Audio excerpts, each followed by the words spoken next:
Premier ministre israélien Binyamin Netanyahou a remporté mardi une victoire convaincante lors des primaires du Likoud en empochant plus de 74% des voix. Netanyahou a déclaré que la force du Likoud réside dans son unité. Nous continuerons à faire preuve de leadership et prendre les devants en matière d'éducation, d'économie et de sécurité pour le bien de tous les citoyens israéliens, a déclaré le chef du Likoud.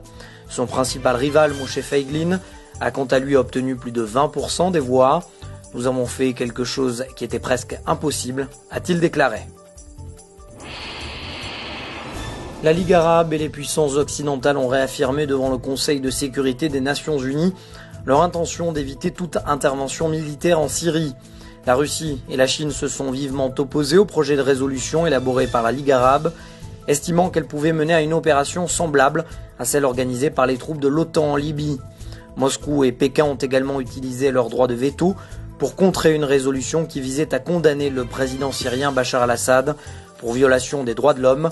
Une réunion des Nations Unies sous haute tension alors que plus de 20 personnes ont de nouveau trouvé la mort dans les combats entre forces armées du régime et rebelles.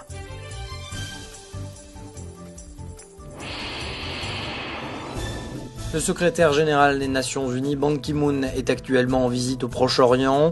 Il a lancé mercredi une série de réunions avec les dirigeants israéliens et palestiniens, en commençant à Jérusalem avec le président Shimon Peres. Ban Ki-moon a déclaré qu'Israël doit faire preuve de plus de gestes de confiance à l'égard des Palestiniens, et ce, de manière à poursuivre les pourparlers directs organisés depuis plusieurs semaines en Jordanie. Israël doit accepter le fait que l'État palestinien est déjà en cours de construction sur le terrain, a déclaré le chef de l'ONU, qui a également rencontré le chef du gouvernement israélien Binyamin Netanyahou. De son côté, le président palestinien Mahmoud Abbas a prévu de consulter samedi la Ligue arabe. Tamir Pardo, le chef des services de renseignement israéliens, le Mossad, s'est rendu dimanche à Washington pour discuter du programme nucléaire iranien.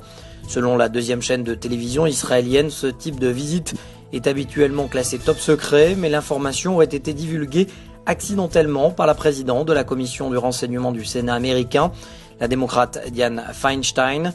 Tamir Pardo aurait ainsi profité de ce voyage pour rencontrer son homologue américain, le chef de la CIA, David Petraeus. Ce dernier a rappelé devant le Sénat que le programme nucléaire iranien constituait une menace existentielle pour Israël.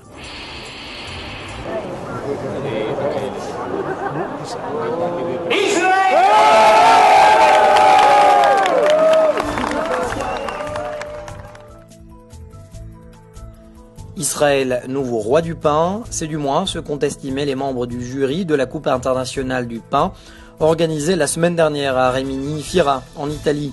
La compétition comprenait 4 catégories différentes.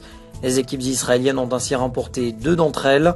Le pain innovant en matière de santé, la catégorie dessert au four. Pour la petite histoire, le premier était composé d'une pita aux épinards remplie de boules de fromage, enrobée à la pistache, sauce au yaourt et saupoudrée sur le dessus.